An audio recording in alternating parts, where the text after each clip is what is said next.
Welcome है friend in Tiwari study centre. तो दोस्तों आज हम आपके लिए एक नया टॉपिक लेके आए। आज का हमारा नया टॉपिक है ठोसों में पाए जाने वाले दोष। ये हमारे चैप्टर नंबर फर्स्ट केमिस्ट्री का है, सॉलिड स्टेट मतलब ठोस अवस्था।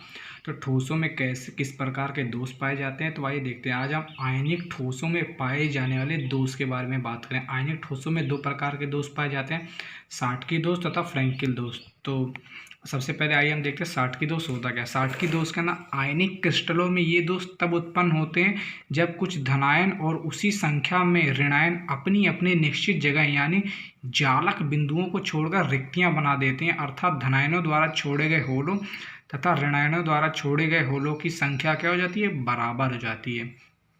तो ये तो साटकी दोष के क्या थे, डेफिनेशन थे। इसके उदाहरण में दे रखे हैं NaCl, KCl, CaCl, KBr, potassium bromide, potassium chloride, sodium chloride, caesium chloride. तो आइए देखते हैं इसका डायग्राम के जरिए हम क्या समझते हैं। सबसे पहले ये जो हमारे पास डायग्राम है जालक है, ये आयनिक ठोस है। क्या है, आयनिक ठोस। आयनिक ठोस का मतलब क्या होता है, आयनिक ठोस के अंदर हमेशा पॉजिटिव नेगेटिव मतलब आयन होते हैं, आयन धनायन ऋणायन। तो आयनिक ठोस के अंदर सबसे पहले बात हमने किया था क्या, आयनिक ठोस के अंदर क्या होता है, धनायन ऋणायन होते हैं। तो आयनिक ठोस के अंदर डेफिनेशन के जरिए क्या बताया गया, आयनिक क्रिस्टलों में ये दोष तब उत्पन्न होते हैं जब कुछ धनायन और उसी संख्या में ऋणायन अपनी अपनी निश्चित यानी जालक बिंदुओं को छोड़कर रिक्तियां बना देती हैं। तो इस डायग्राम में हम देख रहे हैं, इस डायग्राम में क्या है, प्लस के बाद में क्या आना चाहिए, माइनस। ऋणायन के बाद में क्या आना चाहिए, धनायन। तो धनायन का यहाँ पर क्या है, एक जालक बिंदु क्या है, खाली है। कहने का मतलब क्या है, यहाँ से एक धनायन यहाँ से निकल गया और उसके बाद में इसी ठोस के अंदर से किसी स्थान से एक और आयन निकला, वो था हमारा वो हमारा होगा ऋणायन। एक यहाँ पर आया ऋणायन। अगर यहाँ से धनायन निकला तो यहाँ से ऋणायन निकलेगा, यदि यहाँ से ऋणायन निकलेगा तो यहाँ से धनायन निकलेगा। कहने का मतलब क्या है, इस ठोस में इस प्रकार के दोष में अगर आयनिक ठोस के अंदर साटकी दोष में अगर कोई भी आयन निकलेगा तो उसके विपरीत में भी वही संख्या का आयन निकलेगा। जैसे कि इस ठोस के अंदर एक आयन निकला हुआ है, धन आयन। हमें नहीं पता था कि धन आयन निकला या ऋण आयन निकला, लेकिन यदि हम इसको डायग्राम के जरिए समझते हैं तो इसमें क्या, इसमें निकला हुआ है धन के निगेटिव के बगल में क्या है, पॉजिटिव आएगा ना। निगेटिव बाद में पॉजिटिव भी तो आएगा, तभी तो दोनों आपस में अट्रैक्ट होंगे, तभी आयनिक ठोस बनेगा। तो यहाँ से एक पॉजिटिव मतलब धनायन निकला, फिर यहाँ से एक निगेटिव ऋणायन निकला, तो ये दोनों यहाँ से निकल कर यहाँ पर क्या बना है, रिक्तियाँ मतलब खाली स्थान बन गया। यहाँ से जब खाली स्थान बन गया तो इसी को क्या बोलते हैं, साटकी दोष। तो उसके बाद में आइए देखते हैं साटकी दोष के परिणाम होते क्या है। साटकी दोष के जो परिणाम है, क्रिस्टल का घनत्व कम हो जाता है।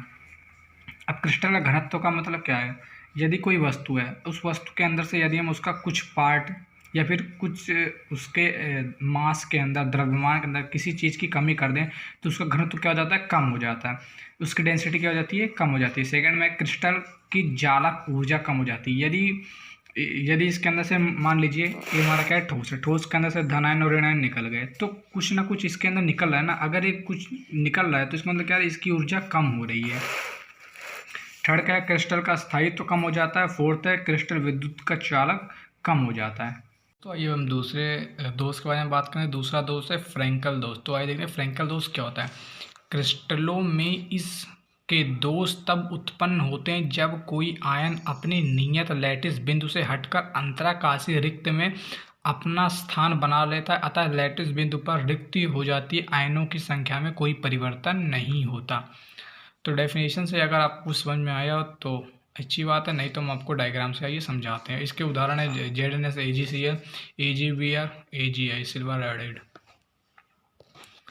तो इसके कुछ परिणाम भी हैं, लेकिन पहले हम आपको डायग्राम से समझाते हैं आखिर डायग्राम में कहने का क्या मतलब था। इनमें कहने का मतलब क्या है, अगर फ्रैंकल दोष उन ठोसों में पाया जाता है जिन ठोसों में कोई भी आयन चाहे धनायन हो या ऋणायन हो अपने स्थान से मान लीजिए यहाँ पर धन था तो यहाँ पर ऋण आवेश आना चाहिए था, तो यहाँ से ऋण आवेश अपने स्थान से हटकर इसी सॉलिड के, इसी ठोस के किसी अंतराकाशी बिंदु पर, मतलब जैसे यहाँ पर बना लिया अपना स्थान, या फिर कहीं पर भी वो आके रुक जाए, मतलब कहीं पर भी आके अपना अंतराकाशी स्थान बना लेगा, तो उसी को हम क्या बोलते हैं, उस प्रकार के उत्पन्न दोष को हम फ्रैंकल दोष कहते हैं। जैसे कोई ठोस है, इस ठोस के अंदर अब कोई भी धनायन हो या ऋणायन हो, वो आयन क्या करेगा, अपने स्थान से हटकर इसी ठोस के किसी अन्य स्थान पर अपना स्थान बना लेगा। मतलब मान लीजिए यहाँ पर ऋण आवेश है, ये ऋण आवेश मान लीजिए इस स्थान पे आके यहाँ पर अपना क्या बना लेगा, जगह बना लेगा, और यहाँ पर क्या आ गया, यहाँ पर खाली स्थान हो जाएगा इसके जगह पे। तो जब इस प्रकार के दोष उत्पन्न होते हैं तो इनको हम क्या बोलते हैं, फ्रैंकल दोष कहते हैं। और इन दोषों में हम क्या देखते हैं कि इनमें जो आयनों की संख्या होती है वो आयनों की संख्या क्या होती है, ऑलवेज इक्वल होता है। जबकि साटकी दोष में क्या देते हैं, साटकी दोष में हम देखते हैं जब भी किसी ठोस के या ऋणायन या धनायन अगर वहाँ से आयन निकलते हैं तो उनमें क्या होता है, उनके आयनों में क्या हो जाती है, कमी हो जाती है, कुछ ना कुछ कमी हो जाती है। लेकिन फ्रैंकल दोष के अंदर कोई भी कमी नहीं होती, उनके आयन क्या होते हैं, ऑलवेज इक्वल होते हैं। ठीक, तो इसके कुछ परिणाम भी देखते हैं। तो इसके कुछ परिणाम ये है, क्रिस्टल विद्युत का चालक हो जाता है, क्रिस्टल विद्युत का चालक हो जाता है। अब मान लीजिए कोई आयन है, अब यहाँ पर क्या है, यहाँ पर आयन है, यदि आयन यहाँ पर स्थिर रहेंगे, आयन यहाँ पर स्थिर रहेंगे तो इस ठोस के अंदर से किसी भी प्रकार का वैद्युत उत्पन्न नहीं होगा। कहने का मतलब है अगर मैं इस ठोस के अंदर से करंट को पास कराऊं तो बिना इन आयन के मूव किए हुए, मतलब अगर ये आयन इस ठोस में मूव नहीं करेंगे, इधर उधर गति नहीं करेंगे तो इस ठोस के अंदर धारा प्रवाहित नहीं होगी।